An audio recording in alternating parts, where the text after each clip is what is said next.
Taking this blindfold off to see what this life's all about. Threw my virtues to the ground, drinking from the devil's cup. Take that pill, drink it down, flashing lights all around. High as hell, drunk like I finally don't give a fuck. 'Cause I'm breaking all the rules tonight. Not going down without a fight. As long as I'm still breathing, doesn't matter how hard you might try. We can take this freedom.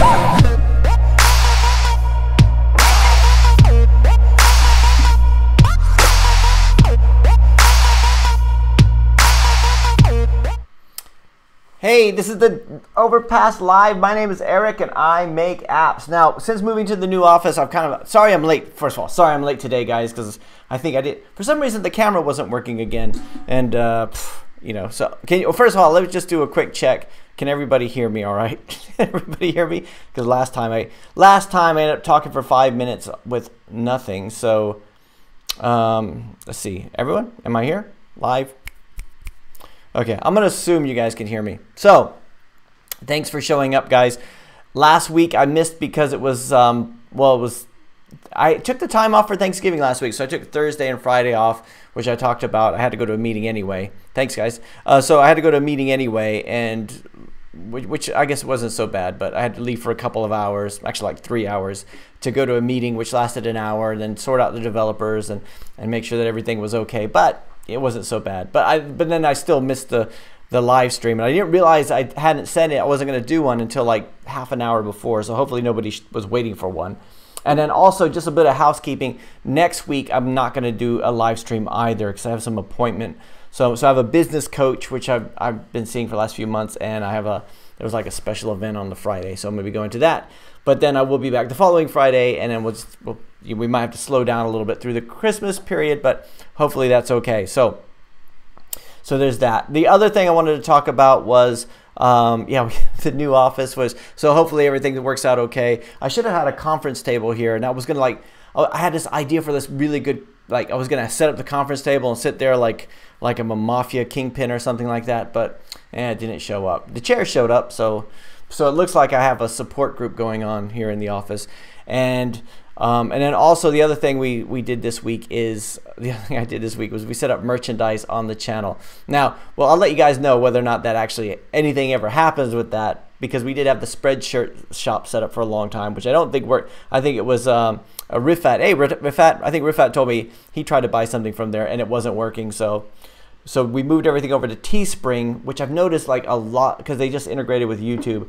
There's been a lot of YouTubers setting up with Teespring, and we already had all these t-shirts and everything, so we just moved everything over. So Billy, hey, you're the first one here. How's it going? Azimuth, hey, how's it going? AP, hi. Wi-Fi blocker, thanks, congrats on the new office.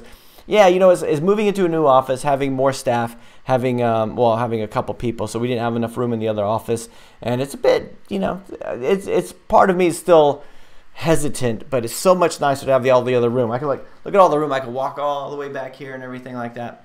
So last time we did a live stream was 2 weeks ago, and I got a bunch of criticism the week before that, saying some things had changed about the live stream, and so last week I kept overthinking it. I kept thinking, or 2 weeks ago, I kept overthinking it, like make sure that everything looked good, make sure I didn't answer the same question twice and everything like that. Because normally what we'll do is we'll just go, my goal is to answer every single question. So sometimes we're here for 2 hours. However, I can't be here for 2 hours tonight. I have to leave at 6. But we'll try to get through all the questions and look at all the apps and everything tonight. So last week I just overthought it so much, and I think one of the things we need to get on this channel for the live streams in the future is a moderator, so that we don't. So a lot of times I'm scrolling up and down. I think so. Last time I tried not to answer the same question twice. I kept overthinking what I was doing rather than just talk to you guys. and also there was one guy who put his app through, and for some reason I think a URL had come through, so I clicked on it, and we were reviewing an app, and he kept saying at the bottom of the stream, no, that's not my app, that's not my app, and everything. So by the time I finally got to it, it was like, oh, we spent like 10 minutes on it. So at some point I'm gonna get a moderator so we could do this a little bit more properly, but I appreciate you guys sticking with me in the meantime. So Rifat, hey, how's it going? Rifat, are you coming over tomorrow? I think Rifat's coming to the office tomorrow. So I need to find out what the plans are on there. Let's see, Billy AP. So Rodrigo says, what camera do you have? Can you see the one behind me? I've got, Rodrigo, I've got lots of cameras. So I've got the one on the webcam, which I don't ever use. Oh, sorry, the FaceTime one, which is really poor quality. I've got the Logitech C920, which I'm using now, and I've got the Blue Snowball microphone. It's a bit dark in here, isn't it? I've got, when I do the daily videos, I'm either using this, or I'm using an iPhone, and I have a GoPro. And yeah, the iPhone, the GoPro, so it depends on what I do. It depends on, and I'm so tempted to get a drone. I'm so tempted to get a drone, even though I know there's no way in a million years that I need a drone. But it's one of those things where I'm kind of convincing myself, yeah, you know what, I think I need a drone. We get some more outside shots, and you know. It's kind of like like last year. This time last year, I convinced myself I needed a GoPro. Just like it started out of a seed of a thought. I went to Maine last year this time, and my brother had a GoPro which he was filming with, and I kept playing with it. So it was so small and compact compared to that big heavy camera. And then I convinced myself I needed one, and I've used it maybe a dozen times, maybe 24 times this year. So it hasn't really been that useful. So I recognize. You know, when I start researching things, like I think I really need one. And the last thing I got, which was a total toy, right? It was a smartphone gimbal. So I got the Mavic Pro. No, is it Mavic? DJI Pro, whatever, smartphone Kindle. So I'm using that a lot more. But the thing about using the iPhone to film with. Sorry to go too much inside baseball here, but. The thing about using the iPhone to film is it's really hard to get the sound right. So and the sound is the one thing that I hear the most about if there's any problems with it. Suresh, hey, how's it going? Meows Studios says, sorry, are we still online here? Let's see. Meows Studios says, hi Eric, what are you guys preparing for Christmas?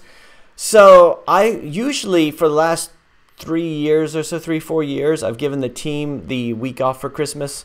Sorry, you guys, I got a spinning logo. I don't know if we lost internet here or not. For the last few years, I've given the team time off for Christmas.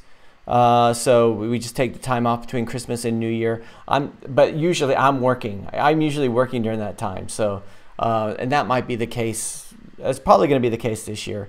I mean, it's the one time where everybody should spend time with family, and that's probably what we'll do. I won't be going anywhere. And the thing is, we haven't missed a video. I haven't missed a daily video since. I'm trying to see whether or not we've lost internet. Okay, we're online. Cool. Thank you. So I don't think we missed a day of the video since we started going 7 days a week back in, it's either February or March. And despite the fact that, I mean, we just haven't missed a day. So I kind of want to keep that streak going, but we might take the time off over Christmas and just say we're not going to have any videos over Christmas, because if we do have videos over Christmas, they're going to be pre-recorded, right? And I would think it would be, you know, I'll be like pretending it's Christmas Day, and it's a bit cheesy. It used to be that I would do the videos on the day every day, and I would just try to get them up before midnight. And it was like sometimes very stressful trying to get, you know, thinking, but I felt like it was inauthentic if I filmed it a few days before. But now we're filming it a few days ahead, so that Marvin, the video editor, can spend time on it. We can do a decent thumbnail. We can go through and get it, you know, go through all the processing and things. But the problem behind that is I can't respond to questions very quickly. So if a question comes in on a comment, sometimes I'll be like, so last week we got a question from somebody. So that's it. So let's see. Data Plus Code. Hey, how's it going? Yeah, Meows Studios. We changed office. The office looks pretty much the same, although the thing about this one is we're going to get the logo on the back wall here, so the new logo. And that was one of the things where I used to have that poster behind me and it just kept falling off. So that's kind of one of the nice things. We needed more space because we got 2 people working, although one of them was part-time, one of them was full-time. We had a project manager start about 3 or 4 weeks ago. So just, you know, all the work that we have on, and so we needed more room so everybody has a desk. So and it's kind of fun. It's fun to move offices. Yeah, I like it, although we still have a bunch of stuff in the old office. Let's see. Maximilian Russian R says, "Hey Eric, I have this app I want to publish on the App Store." Cool. Apple rejected my app the 2nd time now. How often do you submit your apps in review to get them approved? Thanks a lot. Well, Maximilian or Max, hope you don't mind me calling you Max. We've had projects like this before where you keep submitting them for review and just keep on them, right? You have to think about the Tim Cook did not reject your app. It's somebody who's, you know, the person who rejected your app is just probably following a checklist and they want to disqualify as many apps as soon as possible. So sometimes they might say something, like, especially when it's vague, like if they give you a vague reason for rejecting it, sometimes you have to keep resubmitting it. And what I would do, Max, is ask them to give you a call. Say, look, just keep making changes. And even if it's something, like say, if they say whatever they say, just make a change. Say, okay, we've done this in order to comply with it, and just keep on them. Wear them down. Just because you spent a lot of time on, presumably you spent a lot of time on that project. You know, keep putting it through, and they can be very difficult, but you know, just keep. Yeah, I mean that's what we do. We just keep doing it. Although there is one occasion early on I didn't know this, so I released EarSpy and went with so I released EarSpy and then I released EarSpy Pro. They accepted EarSpy, but they rejected EarSpy Pro because it had the word spy in the title, right? And that didn't make any sense to me because they approved the free one, obviously with the 2 different reviewers. So I changed the name of the Pro version to EarRecord, which didn't really make any sense. And then I just kept that same name the whole time, but it never really. It always bothered me that after the fact that I didn't just keep on at it. So I would say, Max, it's easier for you to just keep resubmitting it than it is for them to keep retesting it. Right? Just keep, when they come back and say, oh, rejected for whatever reason, just keep resubmitting it. And if they want a little change, make a little change, and then after 4 or 5 times, say, hey, we keep changing this application. Can I get somebody on the phone to tell me what it is specifically that you guys want? So that's what I would do. Billy, new office space looking good. Thanks very much. Let's see, it's still online. Let's see. No name last said, Eric, why not take questions during the week for the live stream? See, I thought about that. I thought about doing it earlier in the day. It's for some reason Friday night. Friday night is the end of the week. We just all hang out. I answer the questions on the daily video through the week, but I thought maybe doing something a bit earlier in the day. Sorry, I'm getting text messages from my son, who's obviously watching. So we get text messages during the day. Sorry. So we do the daily video. But I thought about doing it earlier in the day so that... let me turn that phone off. Sorry about that. That's very rude of me. But it's something I'm considering doing. I think it's more the setup. It's more the setup. And also, one thing that happens during the daytime is the phone will ring. And if I'm the only one in the office, there's nobody around to answer it. And it gets kind of embarrassing to hear ring, ring, ring, ring, especially if it's a client calling and they're watching and they know that I'm specifically not answering their call. That would be kind of weird. So after hours is good, but maybe we might do it earlier during the week. No name land. Sophia, hey, how's it going? Hi, happy Thanksgiving. So Apple finally broke you. Apple will never break me, but I'm considering it for certain applications. So there's other apps that I'm just going to keep submitting it, right? They could tell me no all they want. Apple always says no. I could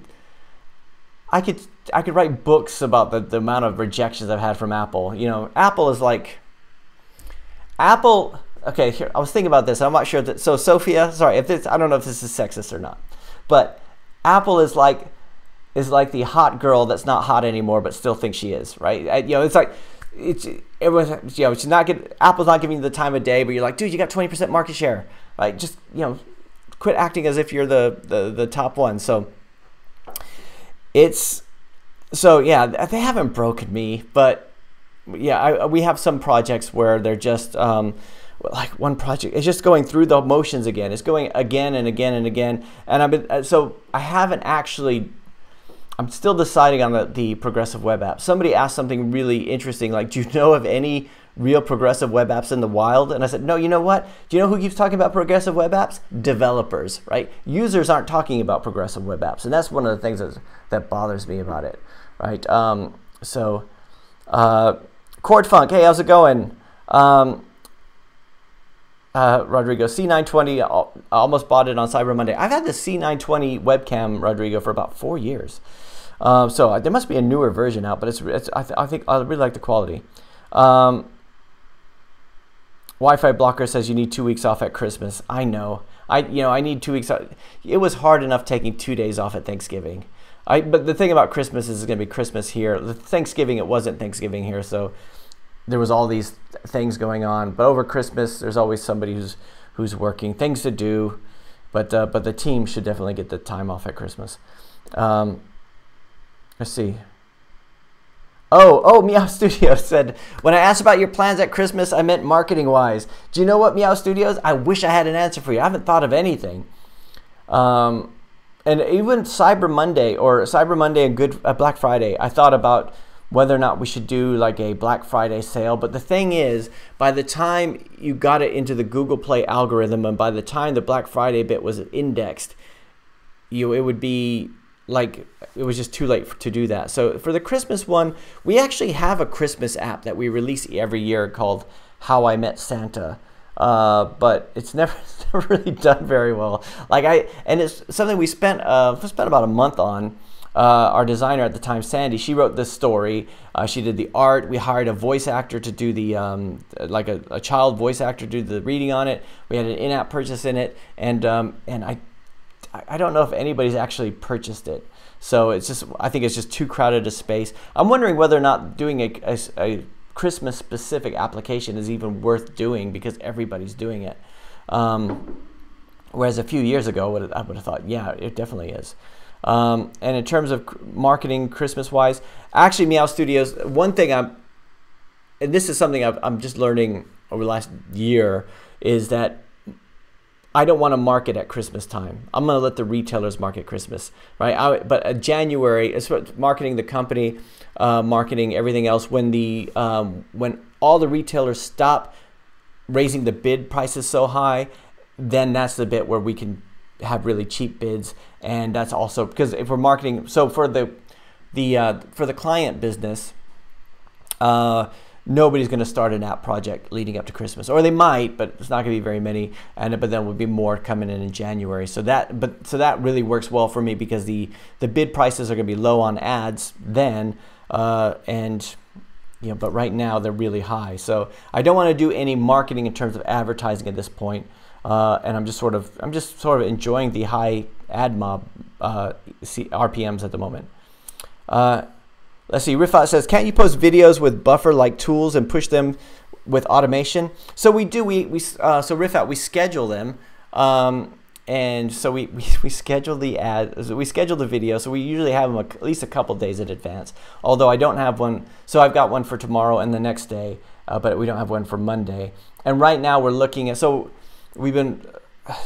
team is working on some ways that we can distribute the content a little bit better, because we do a lot on YouTube, right? I do a lot on YouTube, but I don't do very much on Facebook or Instagram or anything like that. And I know there's just something about taking your phone out and taking a picture of yourself, a selfie. I've never been a selfie person, and I need to. It's something I need to do. Just do the selfie pout in front of something. So I just need to get used to that. So I think I've done a couple of Instagram photos, I think, of the car, or I've done a couple of videos. The videos I could do, right? I used to love doing Snapchat because it was there and then it was gone, but then I think it was just got more and more difficult to keep up with it. So yeah. And Rifat says, congrats on the manager hiring. Why did you make the decision? Because okay, so the reason I made a decision to hire a manager, and it's a very scary decision for me because I even, so, okay, don't tell anyone this, guys, just between you and me. So I hired, so I was gonna hire him, and the morning he was gonna show up, I looked at my finances and I called and I texted him, said, actually, don't come in, right? Because I thought, actually, you know, because it's this, because I see my cash flow forecast. My cash flow forecast is what it is, and then it goes down because of bringing on another person. But it's never going to go. The company's never going to scale if I don't bring on people who can help out in that bit. So it's kind of a gamble in that way, just bringing somebody new on, thinking, are they the right person? Are they the right? Because I've got the team, right? But I really need somebody in the office to help me out. And so I'll have 2 people in the office, but he's going to be more of the manager side of things. So so that's, yeah, we can't scale if we can't scale. If we can't grow, then we can't grow. So you bring somebody else on with the intention, the full intention is that we can bring on more work, we can help more people. I mean, and to be honest with you, Riffat, I'm tired of turning down projects. I'm tired of telling people, sorry, we're really busy right now because, you know, for whatever reason, because I'm too busy or because the developers are too busy. We need to scale up a bit. We've been working a lot over the last year on processes and procedures so that we can work in a much more effective manner, and we could do more for our clients and make sure that they get a really good client experience. So Hitchem Raff says, hi Eric, hey, how's it going? Wi-Fi Blocker says, deep in IAP development first time, noticed there was some monetized, can't spell SDKs that spam the app with ads if your app's cloned, not authentic purchase. Do you know these, or do you use these or know of any good ones? So any monetization SDKs that spam the app with ads if your apps are cloned, not authentic purchase? No, I don't. But you can do, I know you can do ads, like you could do ads within AdMob for your own in-app purchases, which is something to do. So the nice thing about using AdMob, so I remember seeing this where you could have through Firebase, and I've never done this, so this is something I read about, and I was at a Google event and they were talking about where you can, through Firebase, where you have the analytics, you can set up a lookalike audience and say only this lookalike audience do you want to serve the ads to. So people who do purchase your in-app purchases, you want to be able to sell in-app purchases to people who look a lot like them, and getting that ad in front of them to make an in-app purchase rather than a 2-cent click or 1 cent click is much more beneficial. So that's what you want to do, but you don't want to just give up your ad revenue for the in-app purchases. So of course you could always do your own, because it's your own app, you could always do your own ads anyway rather than use an ad network, but it's there already and you could turn it on and turn it off without having to redeploy. So let's see. Sophia says, are you really considering going the PWA route, forsaking at native altogether? No, Sophia, I am not forsaking native. Okay, so I should do another, maybe I should do another video. I am not forsaking native. No, native is where I make all my money from. PWAs is the maybe. PWAs is the let's see if this works. Native is the thing I already know works. But I'm so sick of Apple. So it's almost like Google Play. It does make sense to go down that the PW. Well, not so Google Play. I don't have any problem with Google Play, right? The Apple side is just maybe I was just angry. So I was angry at Apple. I'm just angry with the same old stuff. Now there's certain things you cannot do in a PWA, right? And so there's certain things you can't do. So like we have, like say we have an application that we do for a client that we have quite a few that communicate with Bluetooth and Bluetooth or communicate with devices via Wi-Fi, or they have to use the front and the rear camera at the same time, and that kind of stuff you just don't get in the web. And I know the web is getting better and PWAs are getting better, but no, it's just, I think I was just angry. I was angry when I did that video because of the problems with that. So no, I'm not giving up native. I'm not even giving up.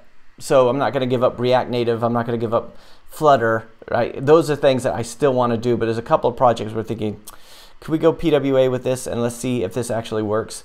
And I think, yeah, maybe I was just, I was a bit angry at the time. So, but no, I'm definitely not giving up native altogether.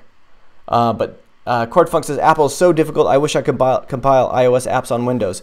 Yeah, I know what you mean. It's the only reason I'm a Mac user because the reason I became a Mac user was so I could do iPhone apps, and then I had to learn to switch the command and the control keys, and it messed up my whole, messed up my flow, and part of me thinks Apple could have switched over when everything was Microsoft for a while, when Apple had a very small user base, they could have switched that over, or they can make it a config option in the Mac saying, how about, hey, you want control to be command and command to be control?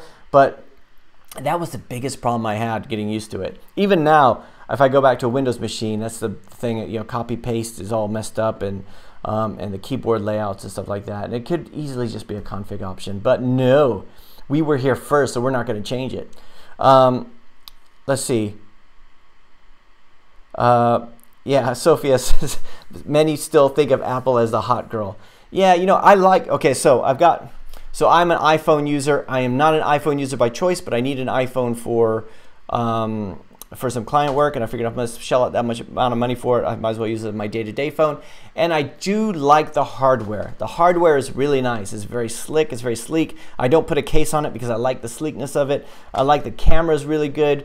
I like there's a lot of things I like about it. What I don't like is the operating system. I don't like Siri. I don't like I like the hardware. It's the same with the Mac. I like the hardware, not so keen on the software.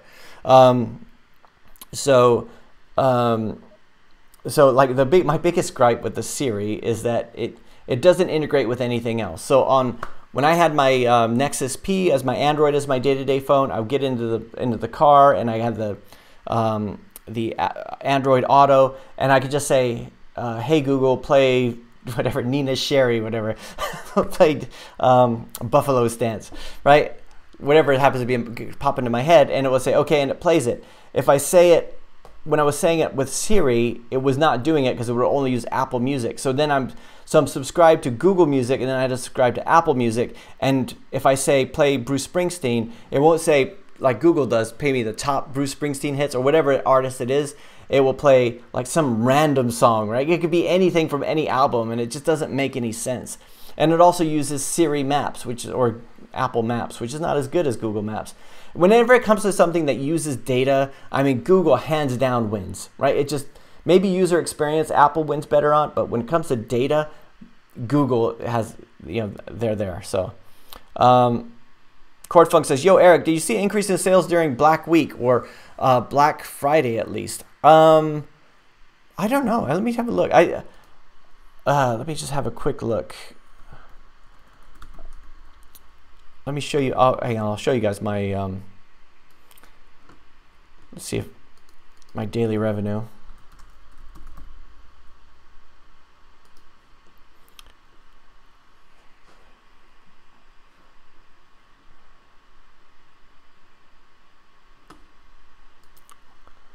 Oh, I still have to load. Let's see here. Screen share. Here we go.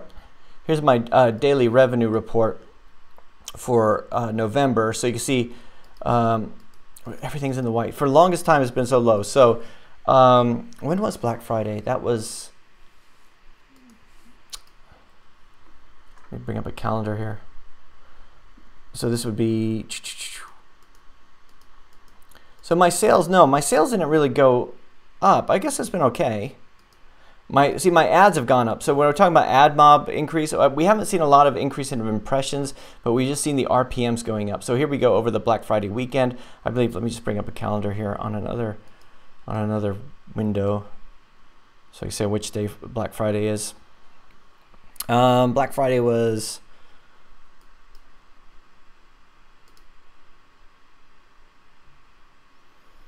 So Black Friday was the 23rd.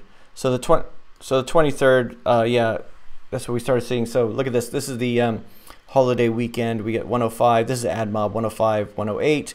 Sorry, can you guys see that? Should I zoom in a little bit here? So on my AdMob side of things, we got, we went to 105. Although the Wednesday 110. Yeah, I love this time of year. This is the time of year you start thinking, hey, this is working, and then January comes, and that's the time to advertise. So then we went down to 107. So yeah, £12.19, ooh, £32.45, whatever, and then Apple. We only have a few apps left on Apple, so it's not really that. I mean, it's okay. I mean, so I haven't seen a huge burst. So let's see.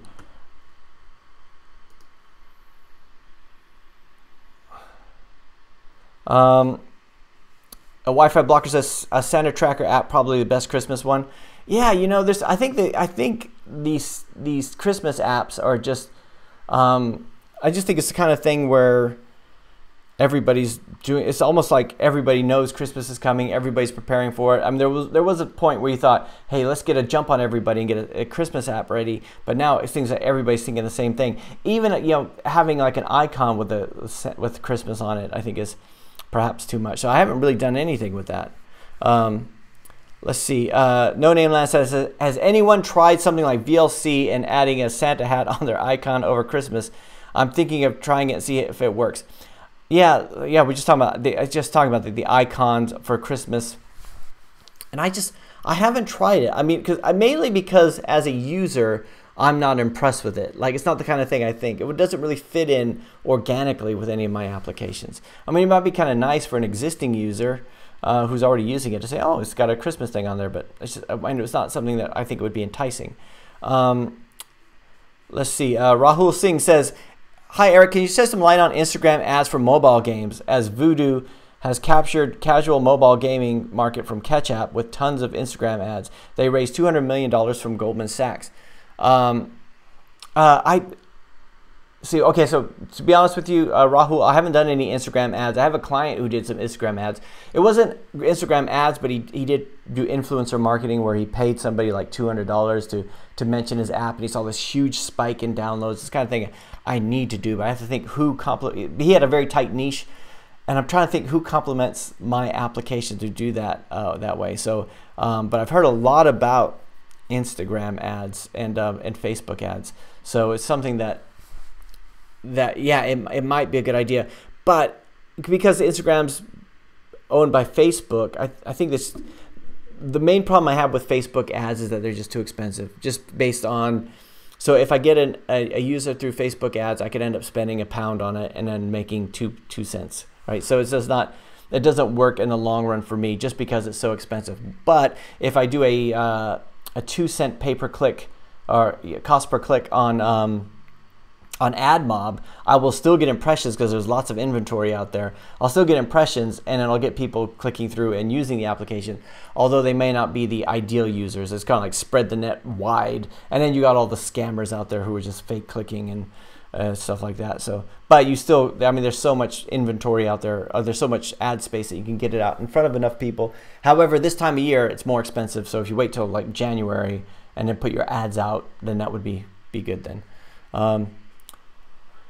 Let's see. Josh Adams says, how would you be able to Tom Sutherland, you made it. Hey, welcome, Tom. Josh Adams says, how would you be able to reach much of an audience with a PWA? This is to be honest with you, Josh, this is one of the problems with the PWAs, is because you have to do SEO and you have to get out in front of people. So with ASO, we're optimizing for the search engine. So we're thinking about what are people searching on, and they find it, and they're specifically looking for an app, right? That's very key. So when it comes to PWA, you're talking about doing something in terms of the World Wide Web. So you have this giant market which you to get lost in. So you're going to have to pay to put your product in front of people, right? You can't just expect them to find it, right? Like you can on the App Store. And even then, it's getting harder and harder on the App Store because the App Store and the Play Store are so crowded that you kind of have to work that way, but it's still easier to do. The PWA, the whole reason I've never done a PWA before now, and the ones that I'm thinking about doing are ones that are not monetized through in-app purchases or ads, right? So it's just a couple of them which I haven't started, so just something I'm considering. Is, you know, the thing about the native apps is the easy purchases. You know, somebody could just go through, you know, click a button. They've already got their credit card associated with it. They don't have to reach in to grab their wallet out. They don't have to log into PayPal. They just have to make a purchase, and that's the way that's the way you know that it works. So if you the PWA route, so the reason See, I probably shouldn't have done the video about the aPWA thing because everyone thinks that I've given up on native apps. But the developers who are using aPWA, they say such really good things about the development experience. However, I have yet to meet a normal user, like a normal person who says, like a civilian, right, if you will.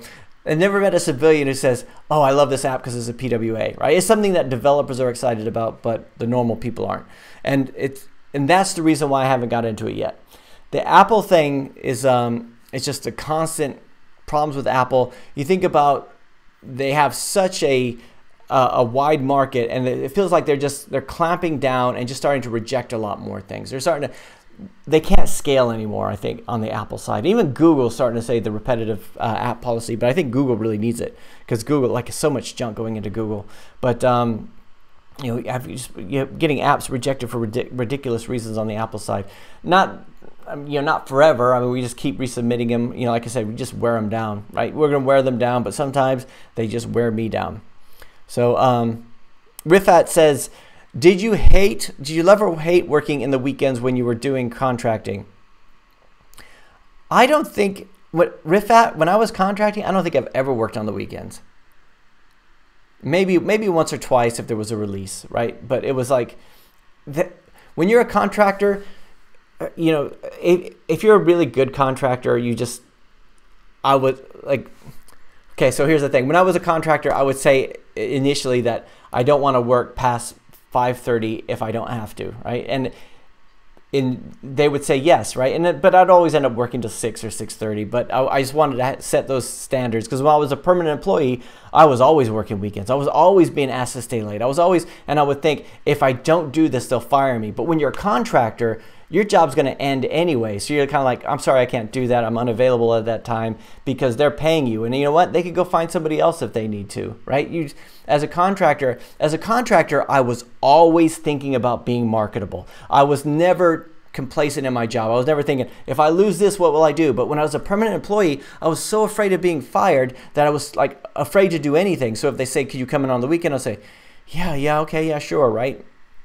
And it was so much different. As a contractor, I just felt like, you guys have me until you guys got me for another 4 months, and then then I move on or we renew, right? And then at that renewal time, that's when you can either raise your rates or stay the same or whatever. But they also have to they have to treat you well.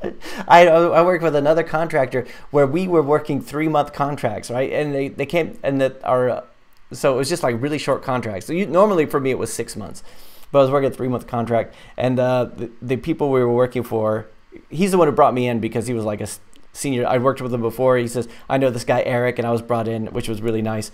And the company that we were working for, they came to us one day with big smiles on their face and said, hey, we got good news for you guys. We can get you guys 12-month contracts.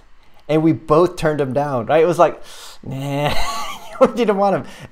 And my friend Shola, he said, I don't want them to be nice to me in 11 months time. I want them to be nice to me every day. And that's what it was like. It's like, you don't want to get into those long commitments. And it was funny because you talk to other people and they're like so afraid of, like before I was so afraid of losing my job, but then it was like 3-month contract, yeah, I could take that. 6-month contract, ooh, maybe. 12-month contract, no way, right? And you just always have to be marketable. What study you should take to start making apps? So there's so many places you could do. Sorry, I can't read the name because it's in Arabic, I think. But there's so many different places you could do. So when I started as a software developer way back when, I'm not going to say what year it was. So when I started, you'd have to buy a book. So I'd have to buy a book. There was maybe a few resources online. There was online, so it wasn't that long ago.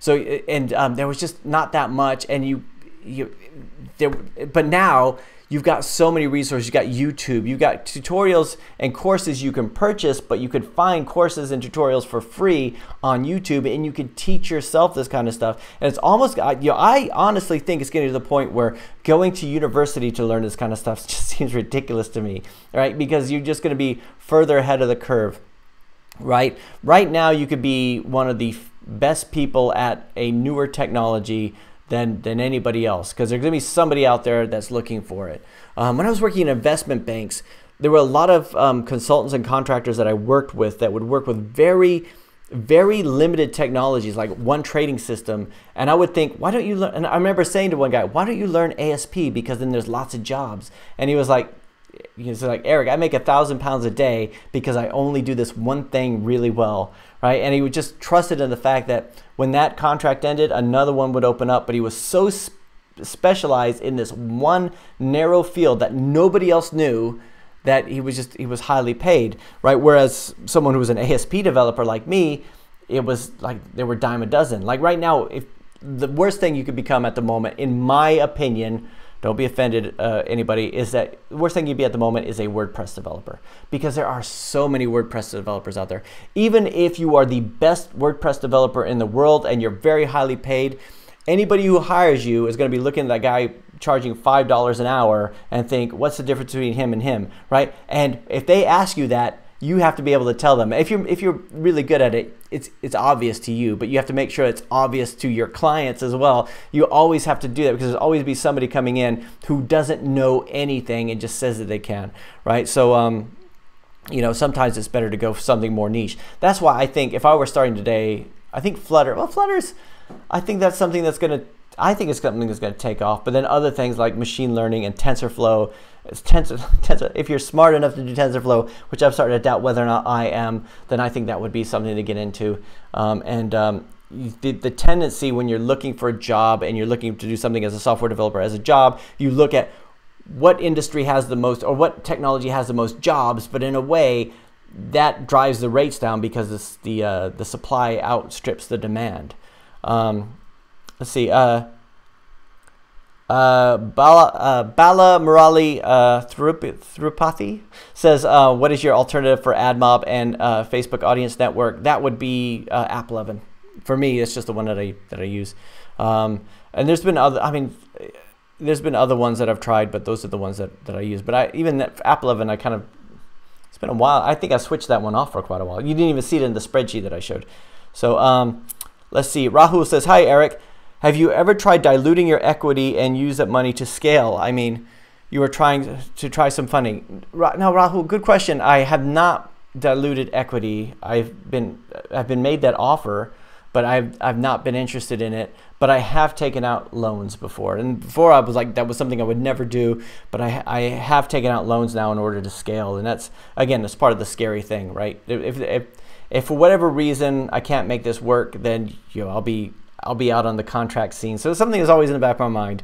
So, but no, the equity thing, I don't know. I to be honest with you, and this is really sounds really selfish, but I don't want to have to run my decisions past anybody, right? I just want to be able to make a decision. Let's change this icon to this. Let's do this, that. I don't want to have anybody else come and say, ooh, I don't know if I quite agree with you, because they're a part owner in the company. And that's the only thing that stops me from doing it. I mean, you know, and whenever somebody says, hey, why don't we go in partnership together? It's like, I don't know. I don't want to be fighting to be the alpha in this partnership or whatever, right? It's just, let's see, Flighter 1990. Hey, how's it going? You made it. Zero. I says, hey, Eric, I need help with my app, please. Zero, let us know what it is. So I have to leave in 12 minutes. So let's see. Sophia, Nina, Sherry, Bruce Springsteen's hip. I know, you know, I'm just, Sophia, I am just up with all the latest. I don't know what it is. I heard Buffalo Stance. Huh? Sucker? You know what I mean? I heard that on the radio, and then I listened to it like continuously for like 2 weeks. 28 years, that was 28 years ago. Okay, so there's an app called Spotify. Perhaps you should invest in a subscription. Sophia, I have Google Play Music, I have Apple Music, I got YouTube Music, got all these other musics, but I still go back to, you know, they'll come up with suggestions like, hey, do you want to play Neil Diamond? I was like, you know what, I do want to play Neil Diamond. I know, you know, yeah, it's getting to me. The age is getting to me. It gets to all of us. Rick Calvert says, open gardens are always the most appealing early. In the long run, the walled garden wins. See tragedy of the commons. Oh, cool. That's an interesting take. Let's see. I'm sorry, guys. I know I'm running out of time here because I have an appointment I got to go to. So Rifat says, after contracting, now a Linux user. user. I want to be a Linux user. I think the Linux users are they're like for some reason, they always look like the coolest. Like the Mac ones are kind of the poncy whatever, and the Windows guys are the corporate guys, but the Linux users are the ones that you always think they must be real developers, because every time I use it, I get confused. I mean, well, not really, but every time I use Linux, I would use Linux for like a week or maybe even a month, and then I'll go back to either Windows or Mac because there's some program I need that doesn't work on it. Josh Adams says, how much money do you think it would cost to hire a freelance developer to make an app from scratch? I simply have one API, some RSS feeds, and HTML pages. I use Goodbarber and have a basic design. Josh, I think you should, what I would do, Josh, is put it into a document and go on to Upwork. And if you're going to hire a few people, or you send it to us too. I mean, we could have a look at it. But I would imagine something that would be, if it's just one API, if the API exists already, some RSS feeds and HTML pages, I would imagine it would be like $2 to $3 grand. And that's just, I mean, to me, like, but I'm sure you could get better. I'm sure you get a better price than that. But yeah, have a look. But the big thing. Reason that developers quote a bit higher is because they're not quite sure if there's going to be a scope creep involved. So if you could put together a document that says exactly what you want, right, and there's no ambiguity there, then it's much easier on the developer, and they can give you a better quote. But sometimes if they're like, ooh, that's kind of vague, and then they might raise it a little bit just in case you add another. Oh, and I also want this, and I want this. So that's what I would say about $2 to $3 grand, but I will bet there's other people out there listening to that thinking, Eric, you must be crazy. That's ridiculously expensive. But Haytham Kamal says, hey, Eric, does buying my app include future update? I mean, when I sell an app, do I sell it with every single update afterwards? So if you sell an app, if you sell your app, you shouldn't be if you're talking about an app that you developed and you release onto the store and you're selling it to somebody else, like as an investment, then that should be them who does it. If you're selling an app, like you're doing it as a client for projects, then you should have some sort of warranty period in case there's anything that goes wrong. But if they want anything different, then they should do that. I think I'm not quite sure what you mean there, Haytham. Do you mean like you developed the app and you're selling it on to somebody else? So, all right, I know what you mean. So like if you sell an app, like somebody purchases your app through the App Store, yeah, usually you could do it in two ways. You could either do it through you could do it through subscription, or you could do it through a non-consumable purchase. So a non-consumable purchase means if they buy it once, they always get the updates, and that's something that the App Store does, right? So unless you're going to have something as an in-app purchase or some sort of add-on. So yeah, most of the time somebody buys your application like as a straight out sale, and then they make they get all the updates. Every time you release an update, they should get that. So Josh Adams says, oh, sorry, Josh Adams, but it gives me the ability to send RSS feed trigger notifications, but my app loads very slow, and I've had hundreds of people complain about slowness. My app has about 18,000 users. Cool. So yeah, how much do you think it would cost to create support this project? If you want to see the slowness in action, it's called PA weather. So Josh, I mean, one of the things you could do if it's really slow, to load via RSS, make sure that it's caching properly. So if you need to write, RSS is nice because it's always available, but if it's always downloading every time and it's really slow, or you have a slow internet connection, that's the beauty of apps, is you have a local cache. So when we do an API and when we work with like a project and we have an API, we try not to load everything each and every time. Every API call that we've ever written has a since date, right? So, either in a variable that gets passed in, or even just a query string parameter. If it's a get, have something that says, give me everything since this certain date, and then you could store everything locally, and that way it keeps it snappy, right? And then you go from screen to screen and it just loads. What you don't want to do is I go from this screen to this screen and then everything just goes, it's just churning away and you're just waiting forever. So how much do you think it would cost to create and support this project? Yes, I think answered that one. I would say be $2 to $3 grand to create it. To support it, it depends on how much support you need, I think. But ideal situation is you get to a point where you can support it yourself, and then your developers you just have somebody like on a retainer maybe, or just keep a good relationship with them in case anything does go wrong. Konstantin Nistor says, do you use inMobi with your apps? What's your opinion about inMobi? Is it better than AdMob? Thanks. I have never used inMobi. I've looked at it and I didn't really see the benefits of it over AdMob. It's one of these things where if I use AdMob with mediation, then I don't want to risk losing. I don't want to risk missing out on the AdMob revenue because I've been playing around with some other framework. So I have used MobFox for mediation, but I guess I didn't really see very much with that. So I've never used inMobi. I don't think I have. If I have, it's been a few years. So for a while, I was using every single ad network I could get on. But if I used inMobi, I did not use a mediation on it. I might be confusing that with one of the other frameworks. Is there another one that sounds like inMobi? Wi-Fi Block says, contracting, get paid per hour. My bosses hated me either leaving Friday 11 a.m. or busting their budget. So yeah, I think you're right. If you could get a contract, you could get it by hour, then that would be good. I've never had a by hour project. Every project I had a day rate, and they try to keep you there as long as possible. So at some point you have to say, look, man, I gotta go home. Cord Funk says, yo Eric, Cord Funk. I'm not sure if I asked this before, but what do you think about the functional VSOOP? I'm tilting more and more towards functional. Yeah, we talked about this before, I think, and functional programming. I remember reading about functional programming. Is it R or F# or something? There was some functional program I was looking into, and I didn't really see the benefit of it. I don't like. Well, so I guess I've never really used functional programming unless you're talking about.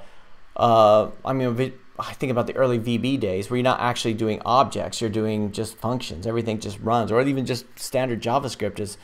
But I don't think that's really what that means. So let's see.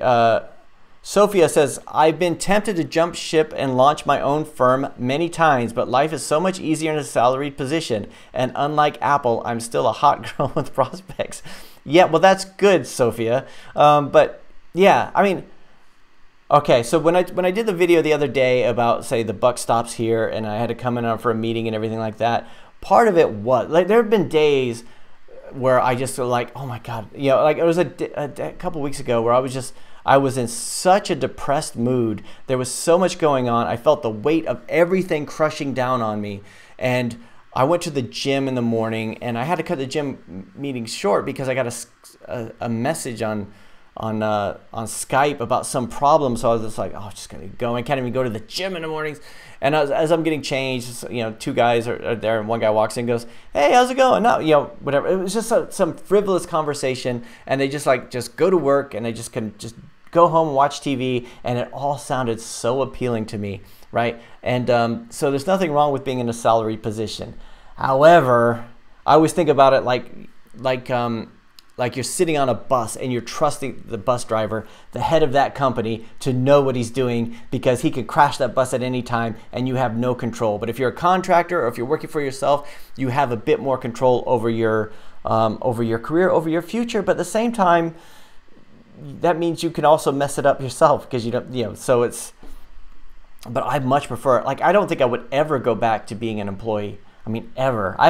So last time I was an employee was 2003, and I was a contractor up until 2014, and then I've just been doing the client work since then. But contracting was, even though contracting was less secure, and people would say, oh, it's a very risky lifestyle you lead. I can't do that because I have mortgages and kids. I have a mortgage and kids. And I was like, I have a mortgage and kids at the same time, but I still felt like whenever they were made, if you've ever worked at some place where everybody's been made redundant, it's like the rug's been pulled out from underneath them. They didn't see it coming. They weren't marketable. They weren't thinking about, what am I going to do if this goes away? Because they don't think it will ever go away. They're living out their lives, and it's which is great. But I think the last permanent job I had, I left, it was such a bad taste in my mouth that when I left, I said, I'm never going to be in this position again, and I'm always going to have, I'm always going to have prospects. So when I took on my first contract, it was short. It was like a 10-week contract, and I was like, I was make sure that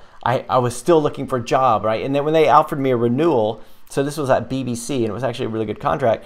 When they came to said, we would like to renew your contract, I said, I'd already found something else, right? And I was always thinking about the next contract, and always, like, the CVs never stopped, right? When you're a permanent employee and you're sending out CVs, and you got recruiters calling you, right? There's some sort of disloyalty there. When you're a contractor, it's just like, hey, you guys know that my contract's over in like 2 months, right? So I have to be ready, and this, they expect that. So let's see. Oh, Abdullah, sorry, it's Arabic.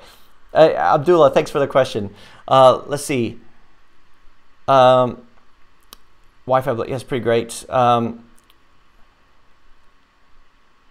Very present in app top layer. Okay, so Zero, we're gonna your apps is called Pixelmon. I'm sorry if I'm not gonna be able to get to all the questions today. This is one of the things.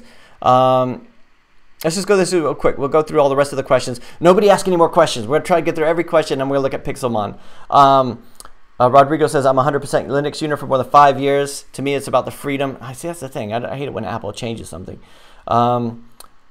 Jaime Gill says, how do you handle app translations, and how do you handle the whole quality of the process? So for me, Jaime or Jamie, I am really frugal when it comes to this, and I would go onto Upwork and get the people to translate it. And if you're unsure about the quality, you can go to multiple translators, and you can confirm that everything translates with Google Translate, but you don't want to use Google Translate in order to do your transcriptions. Now, you could go to a professional translation firm, and they will charge you 10 to 20 times more, but you think about these translation firms, they do legal documents, they do medical documents, they do everything, and that might be more than you need. And for me, I was really like, I took all of the strings out of my application and the descriptions and the screenshots, and I put them in a Google spreadsheet for the strings from the app, and some Google Docs for the App Store descriptions, and then I shared that with lots of different translators, and I went on Upwork and said, I'm willing to pay $5 a language, and I have this amount of words, right? And that's the way I did it. And if I couldn't find a language, I wasn't that concerned about it, but that's the way I did it. And people still say, how do you know people aren't just using Google Translate or whatever? And I'm thinking, well, I could always compare it to Google Translate, make sure it's not the same. Or how do you know they're not saying wanker? Like somebody said, how do you know they're not just saying wanker in there? And I said, who's going to take on a job on Upwork and just say wanker in the middle of my text, even though I have the power to go through and give them a bad rating so they never work again, right? So it's I'm not too, the nice thing about Upwork is you have those ratings, and you could check the quality of somebody. If somebody's has reviewed something or has translated something before, then you can. So that's really the way that I think about it. Jaime. Rahul says, Eric, what are your thoughts on distributing aPWA through your own websites? For example, casino apps that use real money and not allowed on Play Store. I think that's what Fortnite is doing. Fortnite is distributing the aPWA using their own website now, and they have the power to do that.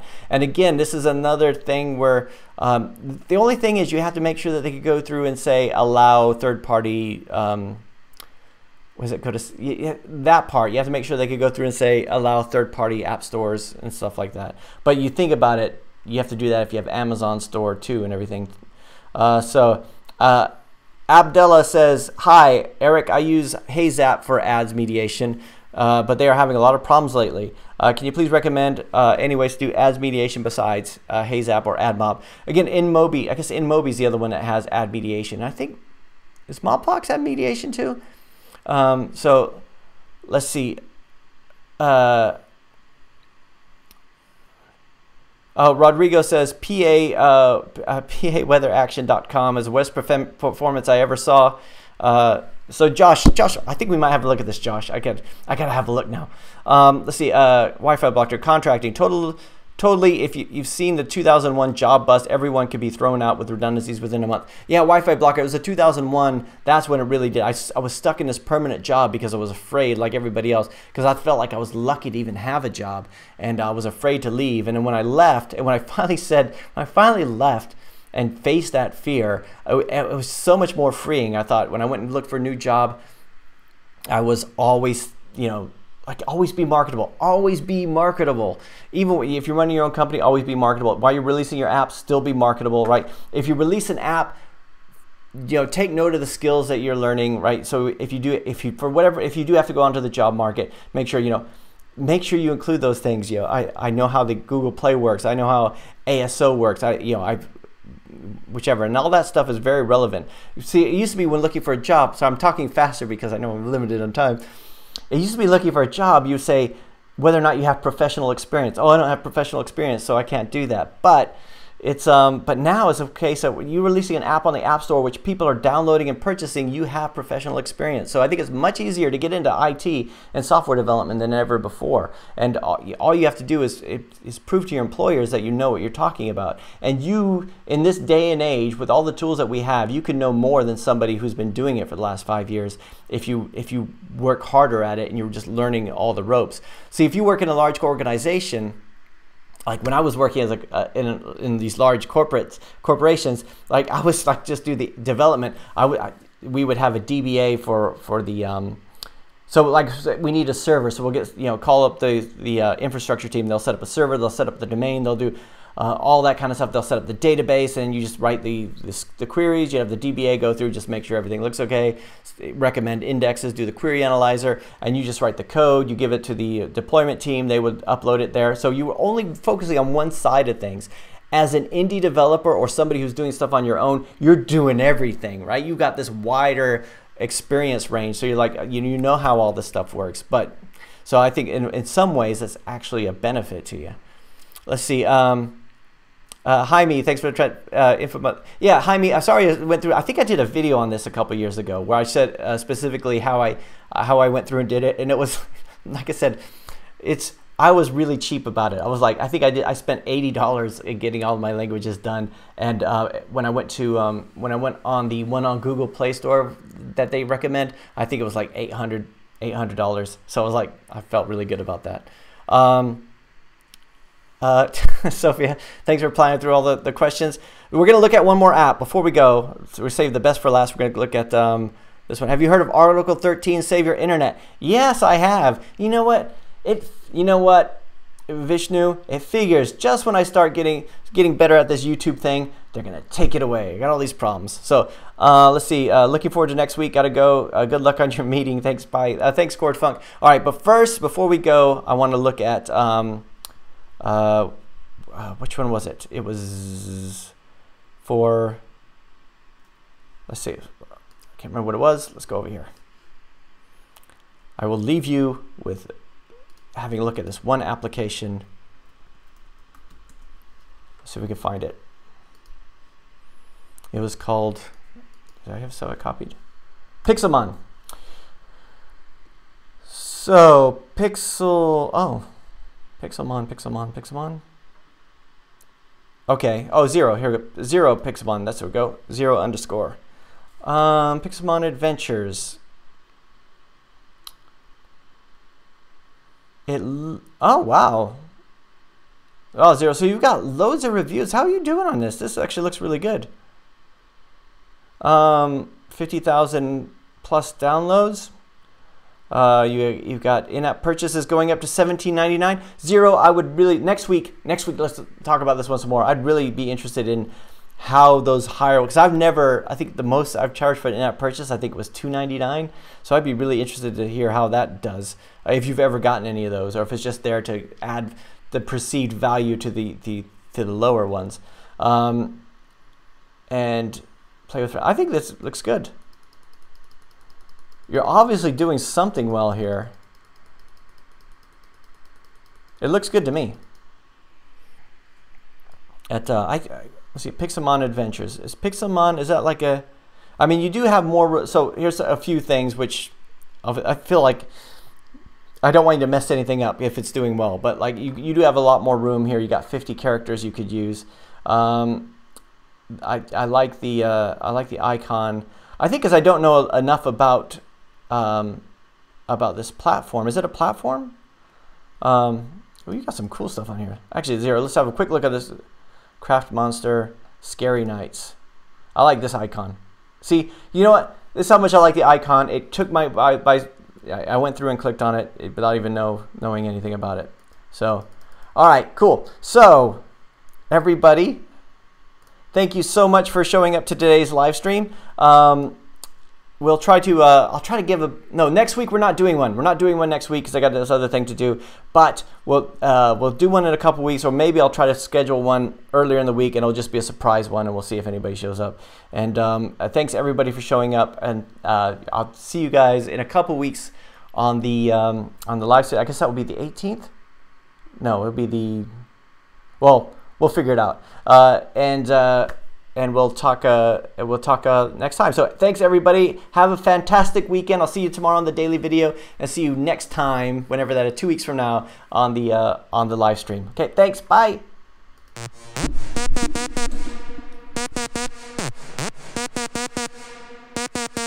Taking this blindfold off to see what this life's all